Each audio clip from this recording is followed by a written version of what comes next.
Ibu Saudara yang dikasihi oleh Tuhan Yesus Kristus, lagu yang baru dinyanyikan adalah bait ketiga dari lagu yang diciptakan oleh Isaac Watts, Bapak Ibu.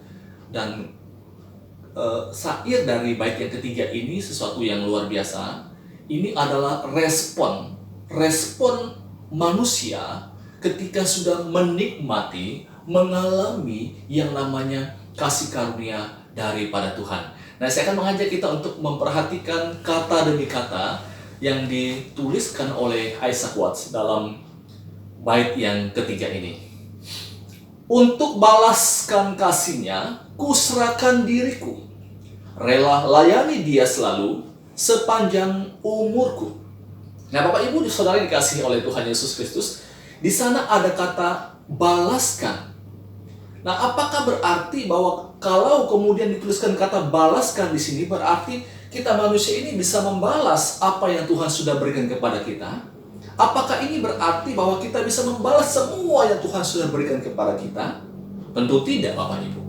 Itu bukan dalam pengertian seperti yang dikatakan kata balas yang seperti itu. Tetapi kata balas yang dimaksudkan di sini adalah lebih kepada respon atau ucapan syukur kita sebagai manusia yang sudah menikmati anugerah Tuhan itu. Nah, Bapak Ibu Saudara yang dikasihi oleh Tuhan Yesus Kristus, ketika sudah menikmati anugerah Tuhan itu, sudah diselamatkan oleh Tuhan, maka apa yang harus saya dan saudara lakukan? Di dalam lagu ini atau bait yang ketiga ini, Isaac Watts menuliskan kata demi kata yang sungguh luar biasa. Saya mengajak kita untuk memperhatikan lagi, Bapak Ibu. Untuk balaskan kasihnya, kuserahkan diriku. Berarti setelah kita mendapatkan anugerah Tuhan, Tuhan mau kita menyerahkan hidup kita kepada Tuhan. Bukan hanya menyerahkan secara pasif, tapi dikatakan rela layani dia selalu.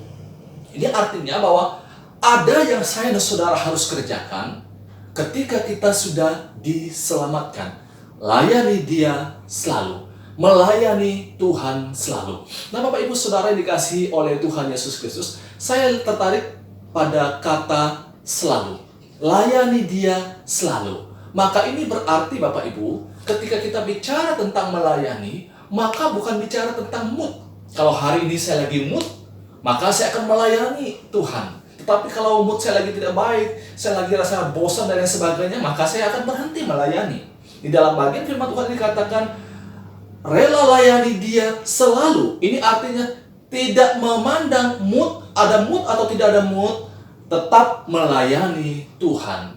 Nah, Bapak Ibu Saudara, kemudian kata selanjutnya di sana adalah sepanjang umurku.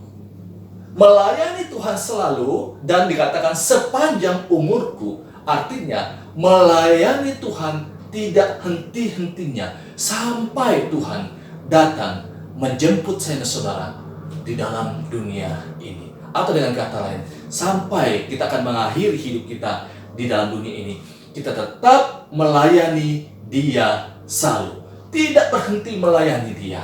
Nah, Bapak Ibu Saudara yang dikasihi oleh Tuhan Yesus Kristus, inilah satu konsep yang benar, konsep pelayanan yang benar. Dasar kita melayani Tuhan oleh karena Tuhan sudah menyelamatkan kita. Tuhan sudah beranugerah kepada kita. Maka apa yang harus saya dan saudara lakukan? Yaitu melayani Tuhan.